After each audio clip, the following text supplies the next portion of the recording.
Amerika terang-terangan mengatakan, kata Donald Trump, kami membantu Israel. Kami akan gelontorkan dana sebesar mungkin untuk membantu Israel. Kami akan jadikan Gaza itu neraka, kata dia. Ini jawaban yang sangat tepat itu.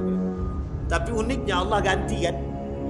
Bapak Ibu tengok hari ini, kita patut bersyukur kepada Allah. Ingat Bapak Ibu dalam kalimat yang lain. Kata Allah di dalam Al-Quran itu, Allah tidak akan membiarkan orang beriman. Tidak akan Allah biarkan. Tidak akan. Maka Allah akan membalas itu Bapak Ibu. Akan Allah balas. Masalahnya Bapak Ibu, kita perlu bersabar untuk melihat bagaimana cara Allah membalas. Yang dilakukan oleh Donald Trump hari ini itu bukan Palestina, tapi yang dilakukan Donald Trump hari ini adalah pelecehan terhadap Islam. La ilaha illallah wahdahu la syarika lah wa ashhadu anna Muhammadan abduhu wa rasuluh la nabiyya ba'd. Allahumma salli wa sallim wa barik ala hadzal nabiyil karim. Allahumma salli ala Muhammad wa ala ali Muhammad fil alamin innaka Hamidum Majid.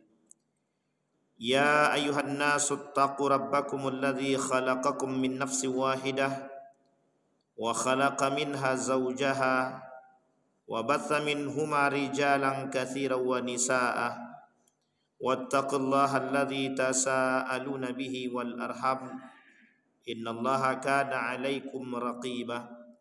Wa qala Allah ta'ala ya ayyuhalladzina amanu taqullaha wa qulu qawlan sadida yuslih lakum a'malakum wa yaghfir lakum dhunubakum wa may yuti'illaha wa rasulahu faqad faza fawzan 'azima. Puji syukur kehadiran Allah atas limpahan rahmat dengan mengucapkan alhamdulillahirabbil alamin. Bersalawat kepada Nabi dengan mengucapkan Allahumma salli ala Muhammad wa ala ali Muhammad fil alamin innaka Hamidum Majid.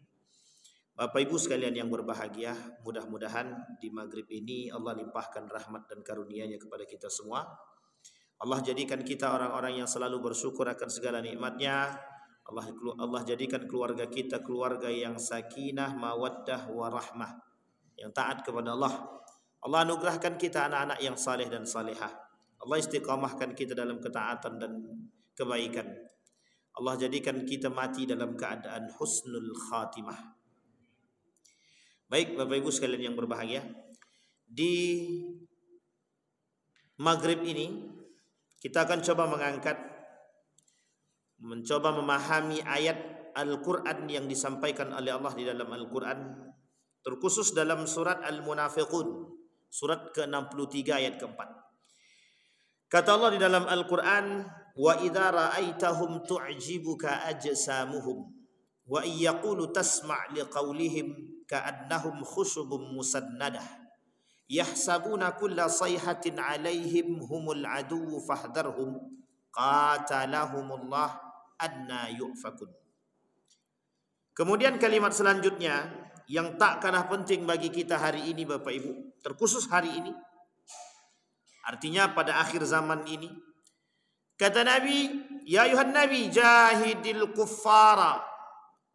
Kata Allah kepada Nabi, ya ayuhan nabi jahidil kuffara wal munafiqina waghluz alaihim wa ma'wahum jahannam wa bi'sal masir.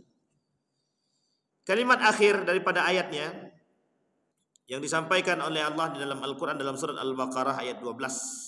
Ala innahum humul mufsiduna walakin la yash'urun. Baik Bapak Ibu sekalian yang berbahagia, ada 3 ayat yang kita sampaikan di malam hari ini. Ayat yang pertama berbicara tentang wa idza ra'aitahum tu'jibuka ajsamuhum wa iyyaqulu tasma' liqaulihim ka'annahum khushubun musannadah yahsabuna kulla sayhatin 'alaihim humul aduwwu fahdharhum qatalahumullah anna yufakun. Kata Allah dalam Al-Quran, orang munafik adalah musuh paling nyata bagi orang beriman. Maka kata Allah fahdharuhum. Arti fahdharuhum itu tinggalkan mereka. Jangan duduk bersama dengan mereka. An idza sami'tum ayati, kata Allah. Ketika kalian mendengar ayatku, kata Allah, yustahza'u bihi. Mereka orang-orang munafik dan orang-orang kafir mempermainkan dan mengolok-olok ayatku, katanya.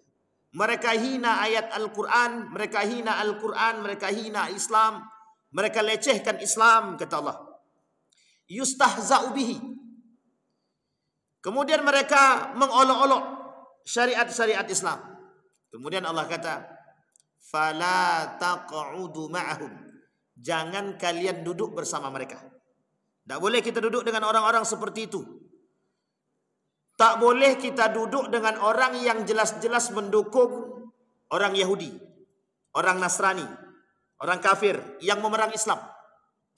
Tak boleh kita membantu orang kafir yang memerangi Islam.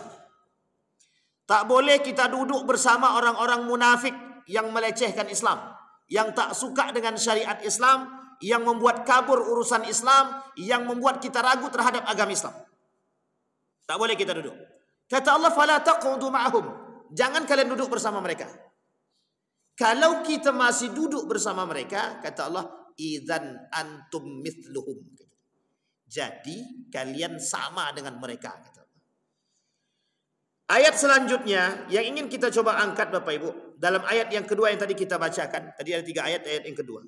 Ya ayuhan nabi jahidil kufar. Nabi, kata Allah, wahai para nabi, kalian perangi orang-orang kafir itu. Perangi. Wal munafik, dan orang munafik.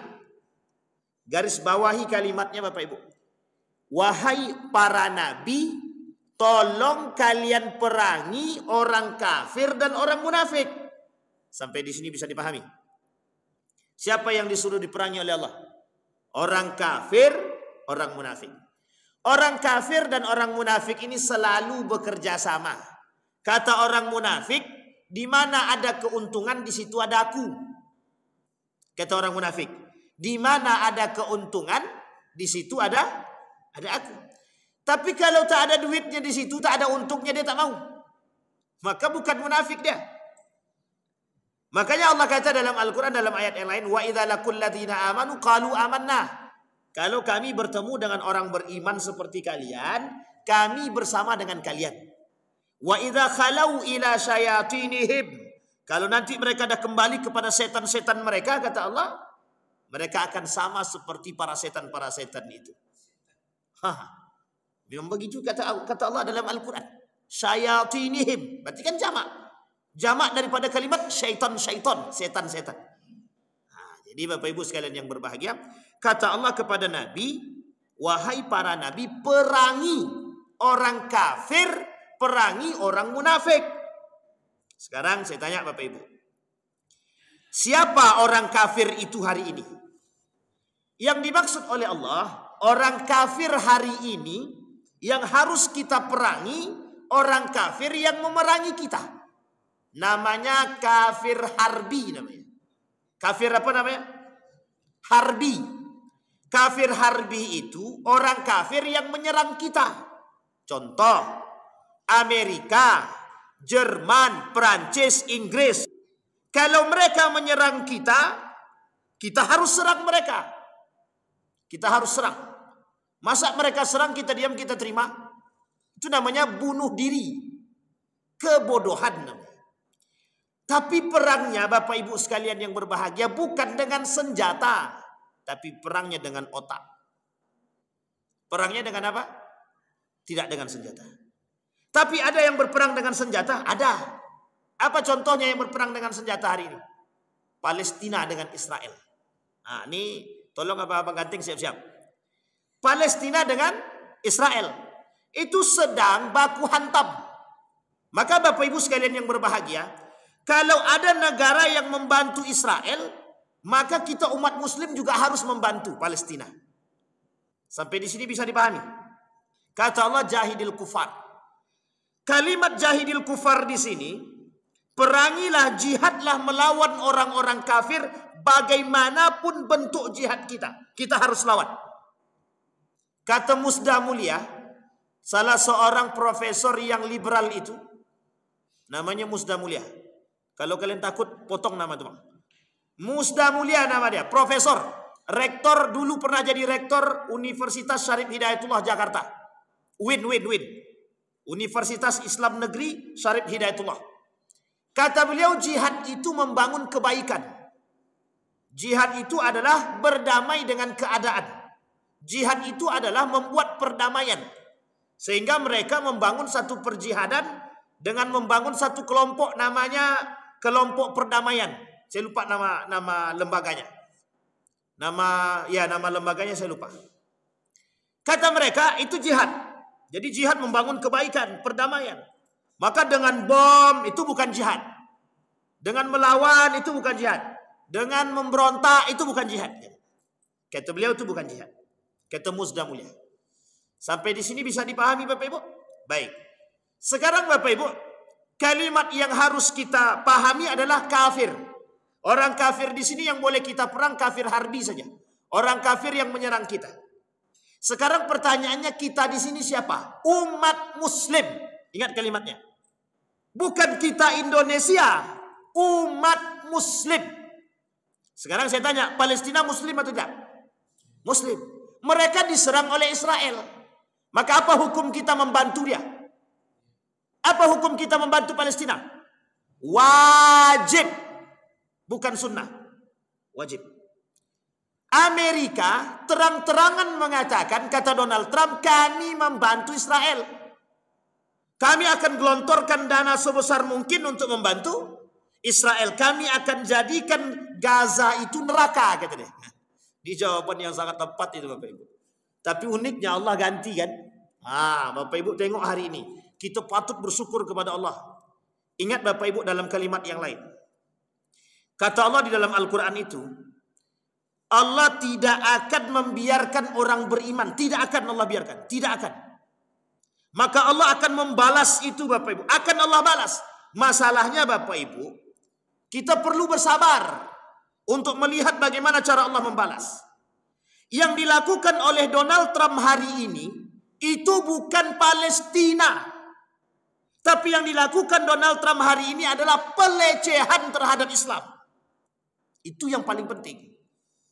Maka dia katakan kami jadikan Gaza itu neraka. Allah tidak tinggal diam. Masih ingat Bapak Ibu siapa yang kita ingatkan? Masih ingat Raja Abraha yang ingin menghancurkan Ka'bah? Apa kata Abdul Muttalib? Itu rumah Tuhan. Aku serahkan kepada Tuhan. Aku serahkan kepada Allah. Silakan kalau kalian menghancurkan. Aku cuma minta kambing-kambing aku, kata dia. Coba. Apa kata Abraha? Masa sekelas Abdul Muttalib yang dipikirkan cuma kambing-kambing dia saja. Kenapa? Karena Abdul Muttalib tidak memiliki, tidak memiliki Ka'bah. Yang memiliki Ka'bah itu Allah. Apa kata Abdul Muttalib? Aku serahkan kepada Allah. Itu urusan Allah. Rumahnya Allah, urusan Allah. Apa yang Allah ganti? Allah jadikan kemudian, Allah turunkan, Allah kirimkan bara api. Batu-batu kecil yang berapi untuk membunuh musuhnya. Hari ini Bapak Ibu, Allah tampakkan kekuasaannya. Mereka sedang mengancam Allah. Mereka ancam Allah dengan, mohon maaf, menjadikan manusia seolah-olah mereka Tuhan. Donald Trump hari ini menganggap diri dia Tuhan. Hanya saja dia tidak seperti Fir'aun. Apa yang dia lakukan hari ini? Dia ingin hancurkan semuanya organisasi-organisasi Islam yang memerangi mereka. Sampai di sini paham Bapak Ibu? Ini sistem perang mereka Bapak Ibu. Hari ini mereka tampakkan dua sekaligus. Kebencian mereka terhadap Islam mereka tampakkan dengan dua gerakan sekaligus. Satu perang, yang kedua perang pemikiran. Perang mereka hari ini mereka hancurkan. Donald Trump dengan keamerikaannya hari ini ingin ikut membumi hanguskan Palestina. Itu yang dihancurkan sama dia bukan Palestina, umat Muslim. Ingat itu. Kalau mereka katakan ini jalur politiknya antara Israel dan Palestina dan Amerika, salah kaprah. Yang ingin mereka lakukan adalah penaklukan agama. Itu kembali ke Indonesia, tak ada yang mau berjihad. Itu kelemahan umat Muslim hari ini. Kelemahan umat Muslim hari ini tidak berani berjihad. Ditantang untuk bermain dengan masalah hal demikian, mereka lawan. Sekalipun tantangannya harus berhadapan dengan Amerika. Amerika memberikan bantuan kuat kepada Israel. Tapi Allah berkata lain. Di tengah umat manusia yang hari ini mencoba menutup mata, berhenti atau tertahan dengan kondisi mereka dalam memberikan bantuan kepada Palestina, Allah datangkan dari jalan yang lain untuk menghancurkan kenyataannya. Donald Trump menantang Tuhan. Apa dia kata? Akan kami jadikan Gaza neraka. Itu menantang Tuhan namanya. Orang kafir. Maka hukum kita mengatakan berjihad melawan mereka itu wajib sebenarnya. Makanya kata Allah jahidil kufar. Sampai di sini bisa dipahami Bapak Ibu. Bagaimana cara kita memeranginya? Cara kita memeranginya, jangan tonton film Amerika tuh. Film-film yang ada berbau Amerika jangan tonton. Produk-produk Amerika jangan dibeli. Kalau sudah terbeli biarkanlah. Kalau belum terbeli jangan dibeli. Kalau kita tak sanggup untuk berperang datang melawan mereka. Mohon maaf Bapak Ibu. Hubungan bilateral antara Indonesia dengan Amerika. Kalau kita usik kita rusak. Oke. Kita tak bisa berperang dengan cara yang demikian. Kita termasuk negara yang lemah. Mohon maaf. Kalau memang itu dalam pandangan mereka.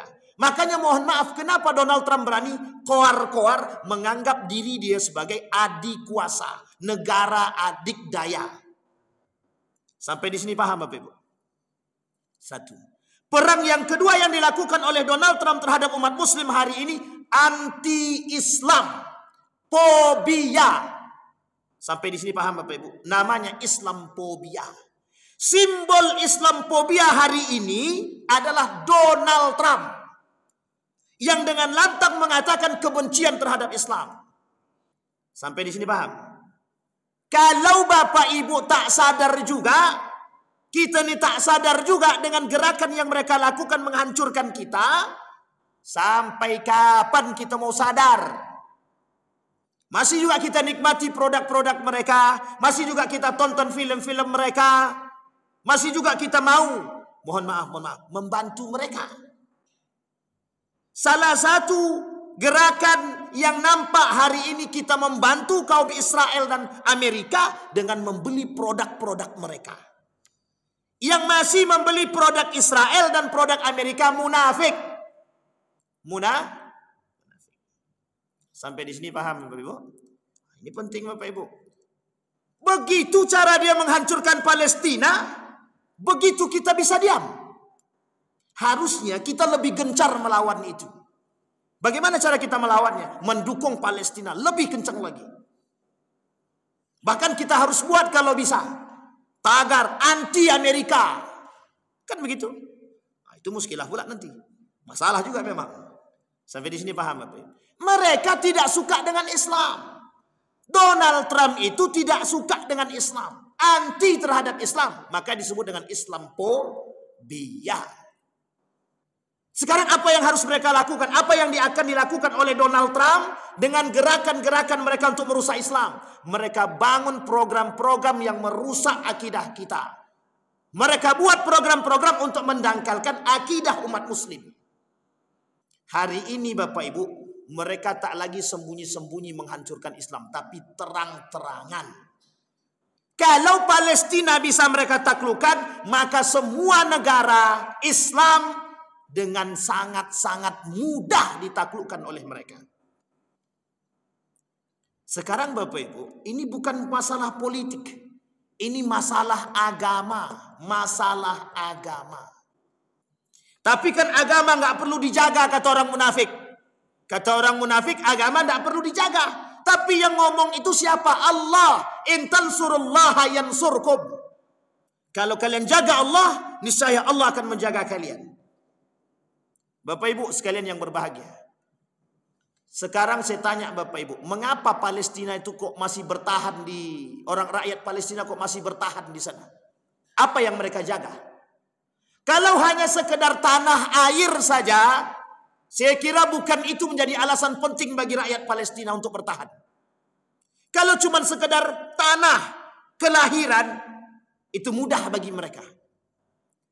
Tapi di situ ada kiblat umat muslim yang pertama, namanya Masjidil Aqsa. yang memang oleh kaum-kaum Israel ingin menaklukkan itu. Kelak di akhir zaman Bapak Ibu, semua orang-orang Yahudi yang keluar dari tanah mereka akan kembali ke tempat mereka untuk memperkuat anggota mereka. Pahami itu. Dalam nanti perang terakhir kita melawan Muslim dengan Yahudi. Itu perang terakhir. Dan janji Allah benar dalam doa baginda Nabi. Kata Allah, kata Nabi dalam doanya, ya Allah, jangan kau biarkan hambaku atau umatku, jangan kau biarkan umatku kalah ketika berhadapan dengan musuhnya. Allah jawab, Allah kabulkan.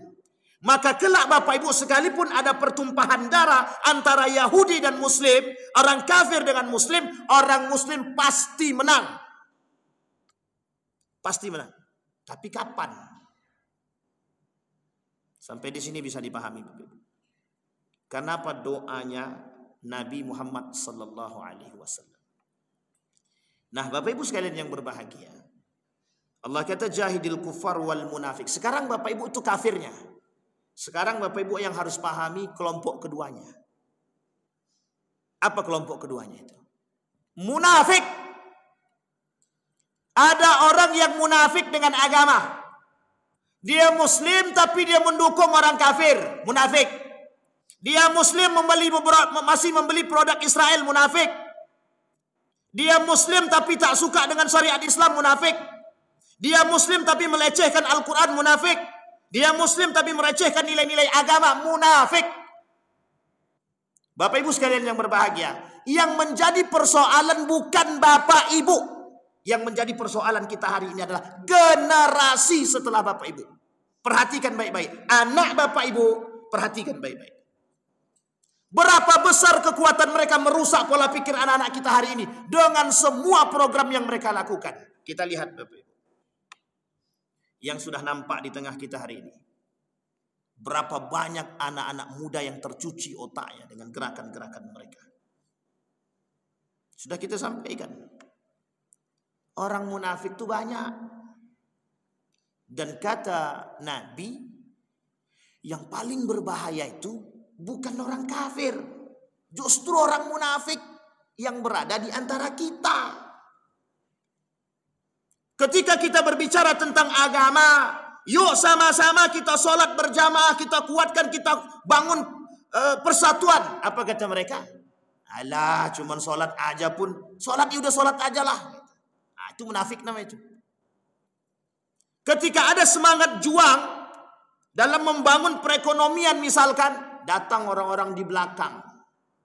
Udahlah kita kerjasama aja lah dengan produk-produk lain biar mudah kita dapat duit. Sampai di sini paham? Di tengah sangat marak-maraknya kehancuran, datang orang-orang yang coba membela non-muslim. Munafik. Kasus-kasusnya sudah kita sampaikan. Artinya Bapak Ibu sekalian yang berbahagia, hari ini Bapak Ibu, kita tidak hanya diserang dengan orang kafir, kita juga diserang oleh orang munafik. Dan yang paling banyak menyerang kita hari ini orang munafik. Orang munafik. Sekarang saya lihat Bapak Ibu, saya kasih contoh Bapak Ibu. Salah satu kerusakan umat muslim hari ini ketika mereka menjadi seorang yang munafik. Bermunculan di tengah kita hari ini peleceh-peleceh Al-Quran. Dan yang melakukan pelecehan itu orang muslim. Baru-baru ini ada video seorang perempuan berjilbab pakai celana pendek. Saya baru dapat kiriman dari abang ganteng kita. Dapat video itu, dia DJ. Menyanyikan lagu DJ dan memulai dengan Bismillahirrahmanirrahim. Kemudian dia mulai dengan musik DJ lagi. Kemudian diucapkan kalimat dalam Al-Quran, dia mainkan DJ lagi. Ternyata dia pakai celana pendek. Berjilbab tapi celana pendek. Itu muslim. Sampai di sini paham? Bapak Ibu sekalian yang berbahagia, yang hari ini banyak diminati oleh anak-anak muda. Gaya musik seperti itu banyak diminati oleh anak muda. Dan bukan kafir saja, termasuk umat muslim. Tapi uniknya, anak muda hari ini tak sadar Mereka menganggap apa yang dilakukan oleh mereka tersebut seperti yang dilakukan oleh Ahmad Dhani. Apa yang dilakukan oleh Ahmad Dhani? Memulai acara konser dia dengan bismillah yang diiringi dengan irama yang tak sesuai dengan ajaran agama. Itu yang dilakukan oleh Ahmad Dhani. Muslim kan dia? Muslim. Tapi bagaimana pandangan dia terhadap yang ketika masa Al-Quran dilantunkan dengan, mohon maaf, langgam Jawa, sudah sekian banyak orang yang protes, ditambah dengan musik pop, pelecehan terhadap Al-Quran. Itukah Bapak Ibu sekalian yang berbahagia boleh cek pengikut Ahmad Dhani itu? Anak muda atau yang kakek-kakek? Rata-rata anak muda. Adakah mereka mengkonter pemikirannya Ahmad Dhani dengan melakukan hal demikian? Tidak ada. Kenapa? Fans. Jadi kita ini sudah dimakan fans. Makanya wajar ketika Nabi bilang, kata Nabi, kelak di akhir zaman akan banyak manusia mengikuti Tuhan mereka. Siapa itu? Manusia. Mereka akan mengikut panutan mereka. Fans mereka. Makanya kelak di akhir zaman itu yang jadi fans itu manusia. Bukan lagi nabi, bukan sahabat, bukan tabi'in, bukan tabi'at tabi'in. Justru orang-orang yang, mohon maaf, mengidolakan nabi, para sahabat dilecehkan. Sampai di sini bisa dipahami Bapak Ibu. Itu kondisi kita hari ini Bapak Ibu. Pertanyaan muncul, kemana umat muslim? Kemana umat muslim? Muslim Pak Ustaz di mana-mana banyak betul. Pertanyaan selanjutnya muncul, kemana orang beriman? Kemana orang beriman? Kalau kita tak punya perhatian dan tak mau ikut berperang dalam melawan orang kafir dan orang munafik, maka mohon maaf, jangan bermimpi untuk bisa lebih baik. Kita ambil contoh. Kita ambil contoh masjid ini. Kalau sudah ada manusia munafik di dalam masjid ini Bapak Ibu, dan Bapak Ibu tidak lawan, maka mohon maaf, jangan salahkan kelak masjid ini akan beragam pemikiran dan mohon maaf akan keluar daripada syariat yang dijanjikan, yang sudah ditentukan oleh Allah. Jangan salah. Jangan salah. Kenapa demikian? Karena kita membiarkan orang munafik leluasa berbuat. Orang munafik itu banyak. Dia tak suka dengan syariat Islam. Dia akan lakukan apapun yang akan mereka lakukan. Bapak Ibu sekalian yang berbahagia, kalau kita masih berdiam diri dan santai dengan keadaan kita hari ini tanpa ingin berbuat, maka sesungguhnya itulah yang disebut dengan dha'ful iman. Iman yang lemah. Sampai di sini bisa dipahami Bapak Ibu? Kenapa anak kita hari ini kok jauh daripada Al-Quran? Yang melalaikan mereka lebih bisa dinikmati daripada Al-Quran itu sendiri. Apa buktinya? Contohnya banyak. Kenapa mereka lebih enak duduk menikmati musik di kafe daripada di sini? Itu pertanyaan besar bagi kita. Mengapa mereka lebih bisa menikmati lagu di kafe daripada menikmati Al-Quran di dalam masjid atau pengajian? Itu pertanyaan besar. Mengapa? Artinya apa? Keberhasilan kaum munafik, keberhasilan kaum kufar merusak pola pikir anak-anak kita hari ini terjawab. Sampai di sini bisa paham Bapak Ibu ya? Betapa bisa musik untuk dinikmati. Sekarang saya tanya ibu-ibu. Ibu-ibu dulu kita tanya. Lebih nikmat mana mendengarkan lagu selimut tetangga atau baca Quran? Baca Quran Ustaz. Iya di sini, di luar kita tak tahu. Berapa lebih banyak mana? Lebih banyak mendengarkan musik atau Al-Quran di rumah?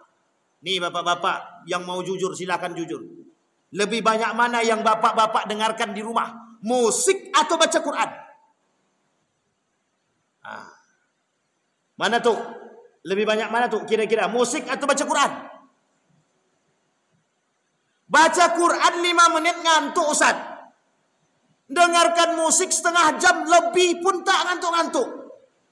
Itu dia. Jangan salah. Wong di rumah saja lebih bisa menikmati musik daripada di kafe. Apa tak lagi di kafe? Lebih bisa lagi mereka nikmati. Mereka punya program banyak menghancurkan kita. Asal kita ini jauh dari nilai-nilai agama. Pertanyaannya adalah, seberapa banyak yang bisa menikmati musik DJ?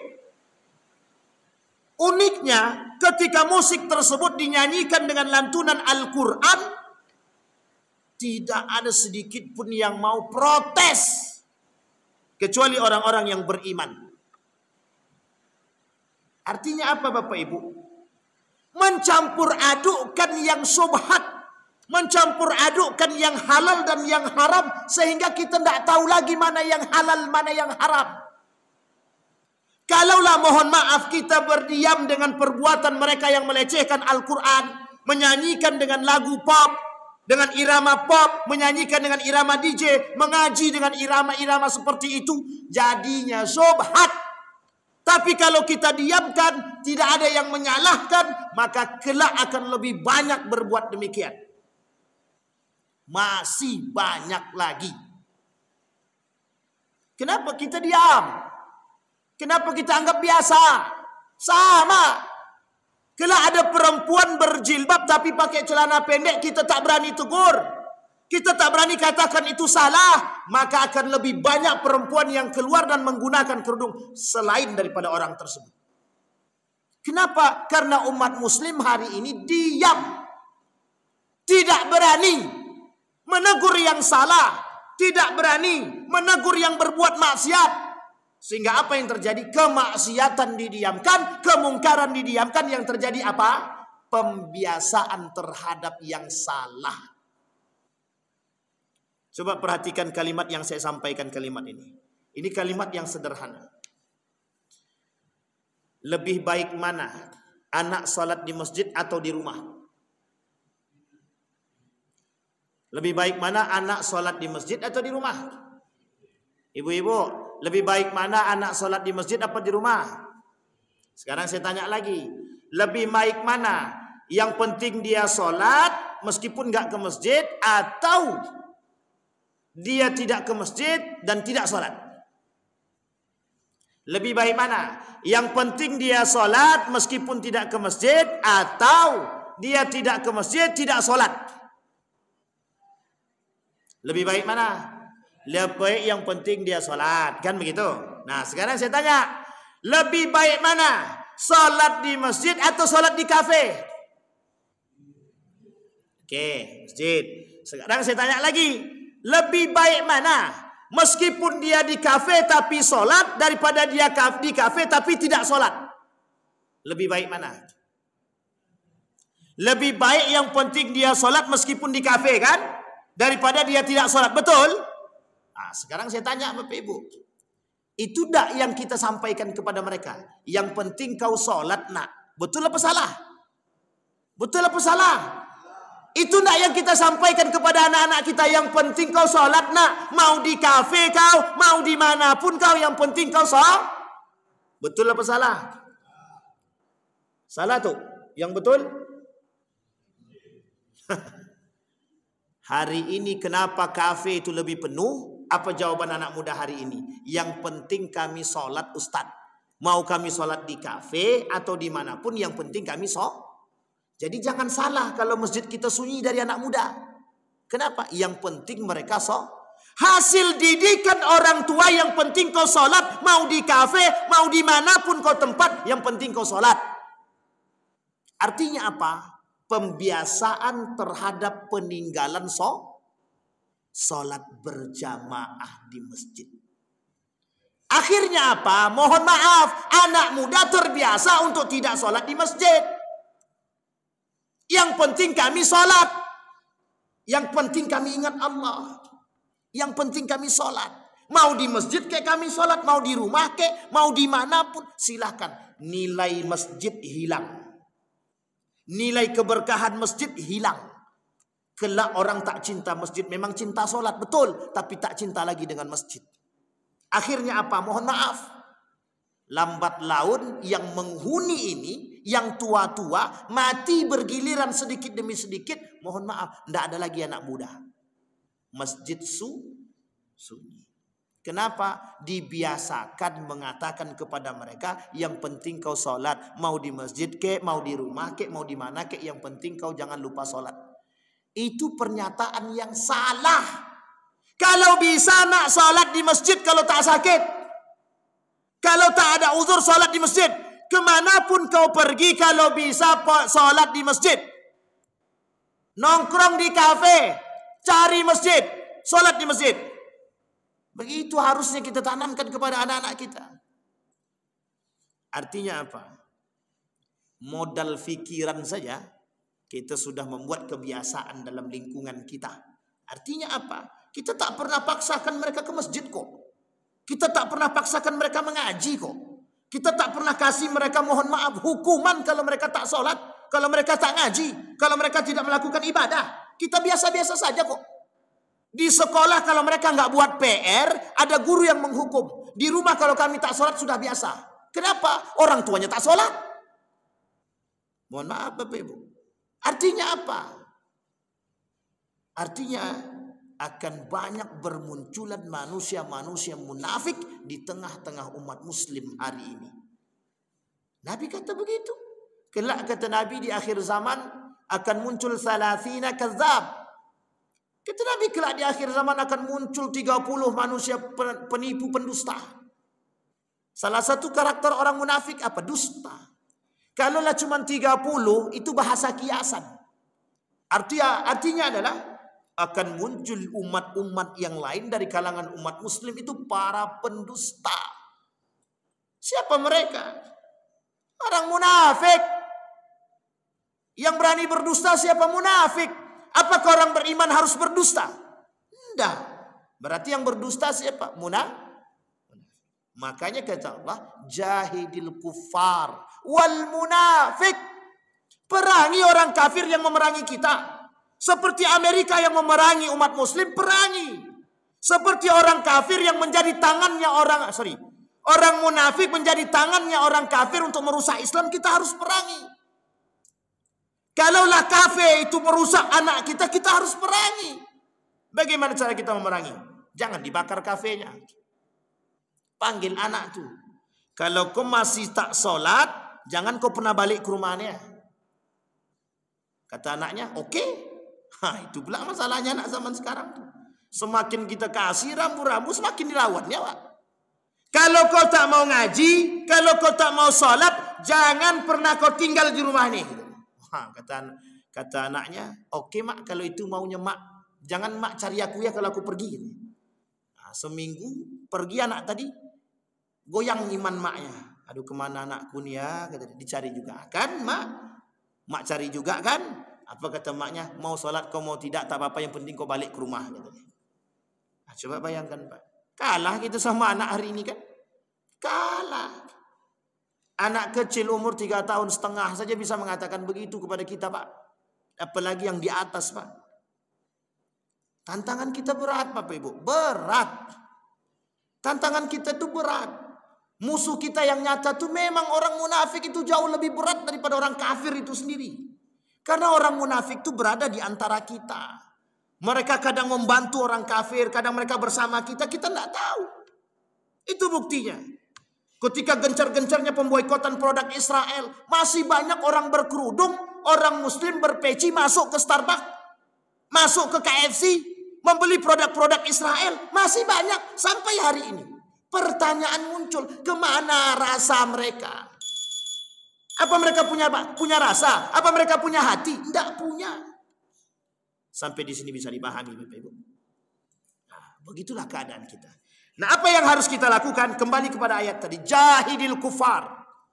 1, kita harus perangi orang kafir. Bagaimana cara kita memerangi? Orang kafir tidak suka dengan Islam kalau kita dekat dengan Islam. Maka cara kita melawan mereka semakin dekat dengan Islam. Yang kedua, Orang munafik itu sangat tidak suka melihat kita begitu dekat dengan Al-Quran. Maka apa yang harus kita lakukan? Semakin mendekat kepada Al-Quran.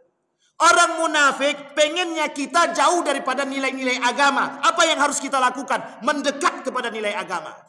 Orang munafik nggak suka dengan orang-orang yang ikut pengajian. Semakin kita datang dengan pengajian. Orang munafik akan cari cara untuk merusak kita. Kita cari cara bagaimana kita menjaga kita. Orang munafik katakan hilangkan pendidikan agama. Kita katakan tambah pendidikan agama. Kalau pendidikan agama formal hilang, maka di masjid harus perbanyak pendidikan agama. Harus begitu kita melawan. Kalau kita melawan dengan perang di negara yang penuh dengan undang-undang ini, maka kita yang habis. Tapi kalau kita diserang, kita melawan, itu baik. Tapi kalau kita tidak diserang, kita tak bisa menyerang. Maka kalau diserang dengan pikiran kalau kita diserang dengan pikiran, kita harus melawan dengan pikiran. Kalau kita diserang dengan program, kita harus melawan dengan program. Harus. Kita diserang ekonomi hari ini, kita lawan dengan ekonomi. Maka masjid harus punya ekonomi yang baik. Sempat tak punya, mohon maaf. Datang orang kafir, butuh berapa masjid tuh? 50 miliar, alah cuma 50 miliar ini duit. Besok masuk dia ke masjid, kita cium tangan dia. Itu yang terjadi kan? Ya, ketika Haritanu Sudibyo masuk ke dalam masjid, semua orang cium tangan. Kafir apa tak kafir dia tuh?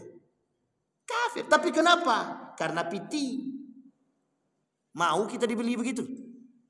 Nah, hari ini Bapak Ibu, terkhusus di Riau ini, di Pekanbaru khususnya, yang punya dana terbesar itu orang kafir. Orang kafir itu. Bayangkan. Jangan sampai pula orang kafir itu menjadi donatur pula. Ini pula yang menjadi masalah. Kemana kamu menjalankan proposal? Tolong Pak bantu masjid kami Pak. Berapa proposal? Sekian. Alah cuma sekian nama. Tidak perlu pakai proposal. Akhirnya menjadi donatur masjid. Besok berbicara dia, itu masjid itu kan sebagian besar dana dari aku, kata dia. Mau ngapa kita? Mau ngapain kita? Bisa kita lawan. Kita nggak punya duit. Lebih baik kita dihina oleh mereka daripada kita harus menjual harga diri kita. Kita lawan Bapak Ibu. Kita harus lawan. Nah, Bapak Ibu sekalian yang berbahagia, Allah sampaikan di dalam Al-Quran, wa ma'wahum jahannam. Orang kafir dan orang munafik itu tempatnya neraka jahannam. Jadi Bapak Ibu sekalian yang berbahagia, poin penting dari apa yang saya sampaikan hari ini, yang pertama, kita Bapak Ibu, orang beriman harus punya fokus hari ini dalam membangun satu gerakan yang menciptakan, mohon maaf, pendidikan akidah yang baik kepada anak kita. Itu satu. Karena apa yang dilakukan oleh orang munafik hari ini dan bekerja sama dengan orang kafir itu 4. Saya ambil 2 saja. 1 Bapak Ibu, orang kafir hari ini yang bekerja sama dengan orang munafik pengennya kita hari ini itu terombang-ambing dengan agama kita. Artinya apa? Kita ragu dengan nilai-nilai agama. Sama yang seperti yang tadi saya katakan sama Bapak Ibu. Sekarang saya tanya ibu-ibu, lebih baik berkerudung, tapi lebih baik mana berkerudung meskipun pakaiannya sempit atau pakaian lapang tapi tak berkerudung? Nah, pilih mana? Mesti berat pilihannya itu kan? Lebih baik mana? Berkerudung pakaian sempit atau tidak berkerudung pakaian lapang? Nah, mesti berat jawabannya. Lebih baik mana? Sholat tapi mencaci maki atau tak sholat tapi tak mencaci maki? Coba lebih baik mana? Sholat mencaci maki lebih baik daripada tak sholat tapi tidak mencaci maki. Lebih baik mana? Lebih baik sholat daripada tidak mencaci maki. Dia sholat tapi tidak mencaci maki, itu lebih baik. Ini sholat tapi mencaci maki. Tapi Bapak Ibu sekalian yang berbahagia, kalau harus memilih, lebih baik dia sholat meskipun lisan dia, mohon maaf, mencaci maki. Apa yang dikatakan oleh orang munafik hari ini?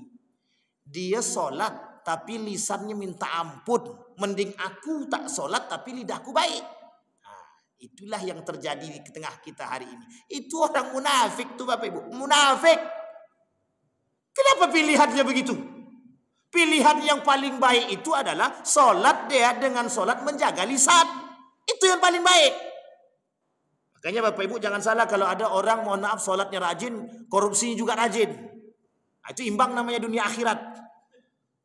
Solatnya rajin, kalau kemudian korupsi juga rajin. Itu namanya imbang dunia akhirat. Dia mengamalkan ayat Allah itu. Tapi itu na'udzubillahi min dzalik. Bapak Ibu sekalian yang berbahagia, sebelum saya tutup, poin yang kedua yang ingin saya sampaikan adalah jaga generasi kita hari ini Bapak Ibu. Qu anfusakum wa ahlikum nara. Jaga generasi kita.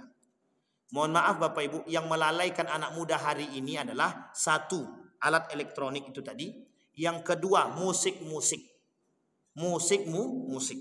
Yang ketiga, tempat tongkrongan mereka kita harus jaga Bapak Ibu. Harus jaga, terutama yang punya anak perempuan. Jagalah. Baik perempuan maupun laki-laki. Bangun di rumah itu Bapak Ibu satu program pendidikan agama yang baik. Nak, maghrib mengaji, jangan lupa sholat 5 waktunya diingatkan. Bagaimana anak-anak itu tetap istiqomah dengan mengajinya. Itu dulu. Karena kalau tidak Bapak Ibu sekalian yang berbahagia, besok Bapak Ibu tidak akan lihat anak Bapak Ibu membaca Al-Quran. Sekarang Bapak Ibu harus jawab dengan jujur. Berapa sering anak Bapak Ibu mengaji di rumah? Setiap waktu kah? Setiap sholat 5 waktu kah? Atau sekali dalam sehari? Atau sekali dalam setahun? Itu tergantung atau kembali PR-nya kepada siapa? Bapak Ibu sekalian. Untuk kita semua. PR buat kita semua. Jadi Bapak Ibu sudah nampak apa yang dilakukan oleh orang kafir terhadap kita. Mereka akan terus mengejar kita sampai kita rusak. Walan tarda ankal yahud walan nasara hatta tattabi'a millatahum. Mereka tidak akan pernah berhenti merusak kita sampai kita mengikuti agama mereka. Mudah-mudahan ada manfaatnya bagi kita semua. Mudah-mudahan bisa menjadi penuntun bagi kita agar bisa menciptakan keluarga yang baik, keluarga yang dekat kepada Allah, anak-anak yang takut kepada Allah, anak-anak yang istiqamah atau keluarga yang istiqamah dalam ketaatan dan kebaikan kepada Allah. Amin ya rabbal alamin. Fa'tabiru ya ulil absar la'allakum tuflihun. Assalamualaikum warahmatullahi wabarakatuh.